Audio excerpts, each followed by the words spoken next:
Hello friends, in this video we'll see leave application. We'll see the format of leave application, assessment criteria and one sample application. Formal letters क्या होते हैं? Business letters, official letters और applications, ये सारे letters formal letters की category में आते हैं. It's language is formal in style, मतलब बहुत ही फॉर्मल वे में लिखा जाता है और उसमें सिर्फ रेलिवेंट डिटेल्स को इंक्लूड किया जाता है. तो हम लोग फॉर्मल लेटर्स का एप्लीकेशन पार्ट इसमें देखेंगे, लीव एप्लीकेशन देखेंगे. Let us see the assessment criteria first. किन पॉइंट्स पे आपको एग्ज़ाम में मार्क्स मिलते हैं? तो जब भी लीव एप्लीकेशन होगा तो उसमें फॉर्मेट पे मार्क्स मिलेंगे, कंटेंट पे मार्क्स मिलेगा और लैंग्वेज एंड एक्यूरेसी पे मार्क्स मिलेगा.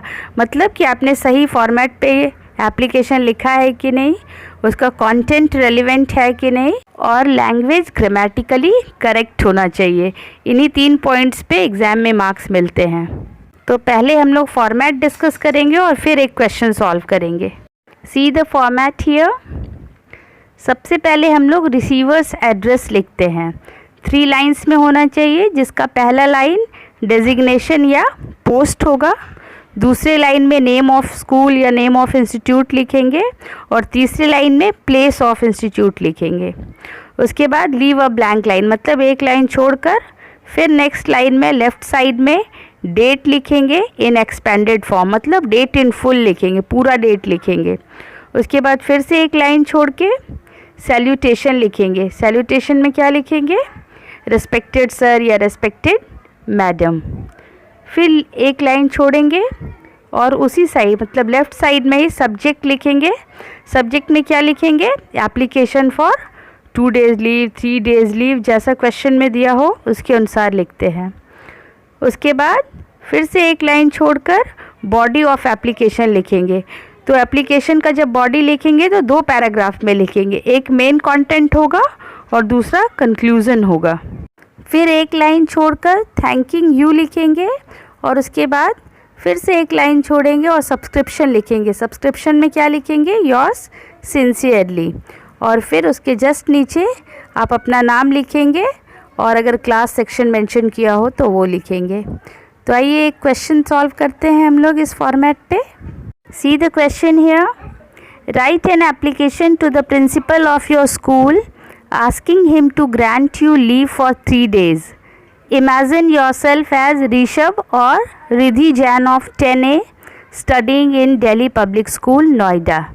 तो आइए इस क्वेश्चन को सॉल्व करते हैं. हम जो फॉर्मेट अभी हमने डिस्कस किया है उसी पे इस क्वेश्चन को सॉल्व करेंगे.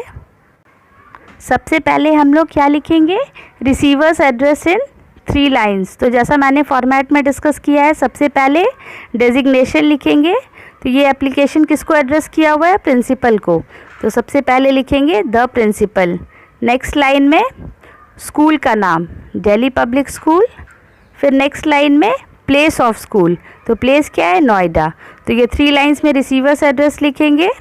उसके बाद एक लाइन छोड़कर डेट लिखेंगे इन एक्सपेंडेड फॉर्म. तो आज का डेट है 22 जुलाई 2020. फिर एक लाइन गैप देकर नेक्स्ट लाइन में सैल्यूटेशन लिखेंगे. तो सैल्यूटेशन में क्या लिखेंगे? Respected sir. फिर एक लाइन छोड़ेंगे और सब्जेक्ट लिखेंगे. तो यहाँ पे क्वेश्चन के अनुसार सब्जेक्ट क्या है? Application for 3 days leave. अब देखिए बॉडी लिखेंगे हम लोग एप्लीकेशन का. तो जैसा मैंने पहले बताया कि इसमें कोई फॉर्मेलिटी नहीं होती है, तो डायरेक्ट हम लोग मेन कंटेंट से स्टार्ट करेंगे. क्या लिखेंगे? देखिए, with due respect I would like to bring into your notice that I won't be able to attend my classes from 23rd July to 25th July 2020 as I have to go to Lucknow to attend my elder sister's marriage. यहाँ आपने अपने application लिखने का पूरा purpose उसमें mention किया है और डेट भी मेंशन करना है कि कब से कब तक आपको छुट्टी चाहिए. फिर एक लाइन छोड़ के दूसरा पैराग्राफ लिखेंगे. उस पैराग्राफ में आप देखिए कैसे लिखेंगे? I therefore request you to grant me leave for the above mentioned days. मतलब मैं इसलिए आपको रिक्वेस्ट करती हूँ कि जो ऊपर लिखे हुए डेज़ हैं उसके लिए मुझे छुट्टी ग्रांट करें.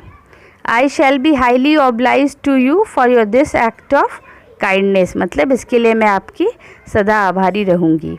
उसके बाद एक लाइन छोड़कर थैंकिंग यू लिखेंगे, फिर से एक लाइन छोड़ेंगे और सब्सक्रिप्शन लिखेंगे, योर्स सिंसियरली, और क्वेश्चन में जो नाम दिया है वो लिखेंगे। तो अगर बॉय हैं तो ऋषभ जैन लिखेंगे और गर्ल है तो रिद्धि जैन लिखेंगे, और उसके बाद नीचे क्लास सेक्शन 10A। तो इस तरह से आपका एप्लीकेशन कंप्लीट हो गया। तो आपको ध्यान रखना है कि सही फॉर्मेट यूज़ करना है। किसी भी तरह का एप्लीकेशन हो, फॉर्मेट आपको यही यूज़ करना है। लैंग्वेज का ध्यान रखना है, कंटेंट का ध्यान रखना है, और क्वेश्चन के अकॉर्डिंगली आंसर करना है आपको। So this is all about leave application. See you again with the next topic. Till then, keep watching my channel. Thank you.